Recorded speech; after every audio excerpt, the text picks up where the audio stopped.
अस्सलाम वालेकुम नाज़रीन, मैं मानिया बुखारी और राशिद हमीद साहब ACCP के चैनल से एक दफ़ा फिर हाज़िर हैं।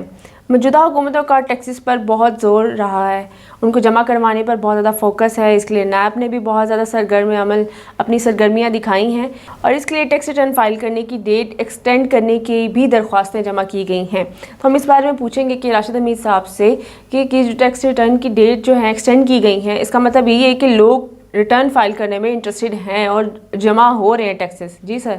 हाँ, इसमें जो टैक्स रिटर्न की जो इन्होंने की है, ये आप बात कर रही हैं, तो वो उन लोगों के लिए ही ये असल में सब्जेक्ट है जो टैक्स रिटर्न वाले ऑलरेडी पहले नेट में मौजूद हैं जी। तो ये नए, तो इसमें कोई नई एडिशन आनी नहीं है।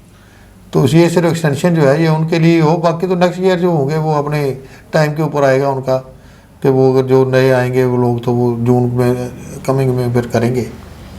तो ये इनके लिए है, तो इनके लिए कर देना चाहिए, इसमें कोई ऐसा सब्जेक्ट नहीं है। अगर लोगों को क्योंकि एक्सपर्टीज़ नहीं है रिटर्न भरने की और इतना नॉलेज नहीं होता, वो किसी न किसी के इस सिलसिले में मुहताज होते हैं, तो ये वो लोग रह गए हैं जो किसी की हेल्प के बगैर ये रिटर्न भर नहीं सकते। ये टैक्स रिटर्न की डेट एक्सटेंड हो जाएगी? तो कर देनी चाहिए, इसमें कौन सा बना तो नहीं है। जब आप पैसे देना चाहते हैं तो दे दें। ये है कि थोड़ा यूदों को यूद में दे देते तो ज़रा बेहतर था। और देने तो हैं आपने देने तो हैं, तो और अगर एक्सटेंड नहीं भी होती तो भी जिन्होंने रिटर्न जमा करवाना है, हाँ, तो उन्होंने तो फिर भी देने ही है वो तो पैसे, वो तो देना चाहते हैं, लेकिन ये है कि उनको उस तरह का वो स्केल नहीं है कि वो खुद ही रिटर्न वगैरह भर दें। उस वजह से ये लोग जो हैं ये डिले हुआ है। सर फूड के हवाले से आप बात कर रहे थे, आप कुछ बता रहे थे, अपना एक्सपीरियंस बता रहे थे कि कुछ रेस्टोरेंट्स के बारे में। दूसरा ये एक तो ये सब्जेक्ट है लेट होने का, दूसरा ये है कि ये जो टारगेट अचीव नहीं हुआ, बात तो इस सिलसिले में हो रही है CBR की। जी। तो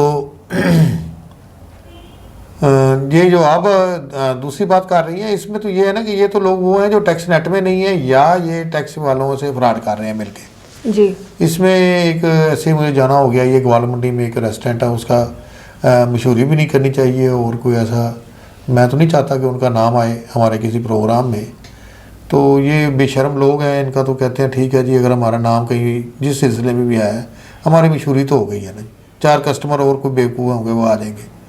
तो वो एक बड़ा महंगा सा रेस्टोरेंट है ग्वाल मंडी में, ऐसे तरूर सा है एक दुकान में। तो बड़ा उन्होंने एक अपना एक पुराने ट्रेडिशन का ड्रामा किया हुआ है। तो वहाँ पे हम ये देख लें आपके 7 लोग होते हम, और वहाँ पे हमने कोई तकरीबन 37,500 का या 37,000 का बिल दिया। तो 37,000 रुपये का बिल बहुत ज़्यादा जो दिया गया वहाँ पे। और वो कोई ऐसी बात नहीं थी, हमारी एज के थे ज़्यादातर लोग, वो 5-4 तो हम लोग ही थे बूढ़े लोग। हमने कितना खाना था या वो क्या उन्होंने हमें क्या खिलाना था, वो जितना भी थे वो 2-3 आइटम, तो उनकी अल्टीमेटली उन्होंने ये कास्टली हमसे वसूल की। और वहीं हम बैठे हुए तो एक और फैमिली आ गई, तो वो उन्होंने भी खाना वाना को पैक करवाया हुआ थोड़ा सा, तो उन्होंने 78,000 पेमेंट की। 78,000 रुपये, 1 लाख के करीब। जी जी जी। तो क्या ये इनकम टैक्स वालों ने या ये कभी रिटर्न भरते होंगे कि हमारी कास्ट तो आई है 10,000 और हमने लिया 78,000 रुपया? तो ये जो प्रॉफिट की रेशो जो है इनकम टैक्स तो इस पर लगना चाहिए था ना। तो ये अगर इनकम टैक्स वाले अगर ये ठीक हो जाएं और इन चीज़ों को देख लें तो ये इसी से ही आवाम को रिलीफ मिल सकता है। इसी तरह ओवरऑल इसको स्प्रेड कर लें इन बातों को। दूसरी तरफ ये आप बाहर जाते हैं मोटरवे पे, तो नहीं आप कह लें मोटरवे पे भी आप तो खैर वो अपनी मर्ज़ी के उनके रेट हैं, कोई वहाँ भी चेकिंग नहीं है। ये आप GT रोड पे चले जाएं तो आप देख लें कितने ये होटल हैं ड्राइवर मार का, और वहाँ पे एक रश भी होता है और काम भी उनका बड़ा चल रहा होता है। तो उनकी ना तो कोई रसीद है ना उनकी काउंटिंग है, और वो कोई आजकल को वो सस्ते होटल नहीं है, वो हमारे यहाँ के होटलों से महंगे ही हैं। तो वो तो आप वहाँ जाके आप 2-3 दालें खा लें तो आपको पता लगेगा आपका 1500 बिल बन गया, उसकी ना कोई रसीद है ना कोई सब्जेक्ट है ना उसका कोई पूछने वाला है।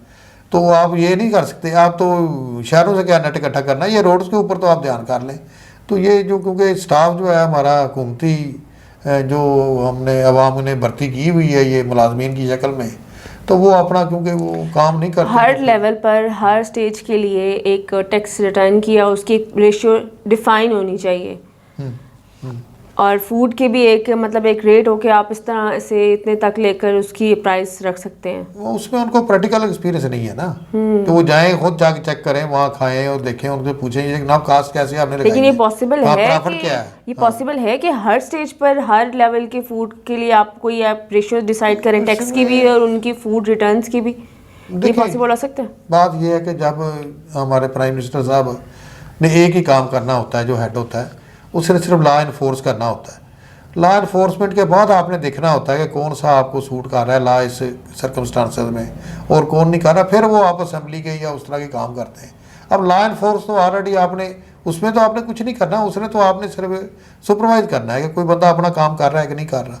वो जो नहीं कर रहा, अब उन्होंने नए रूल्स ले आए हैं मुलाजमीन के लिए जी 20 के।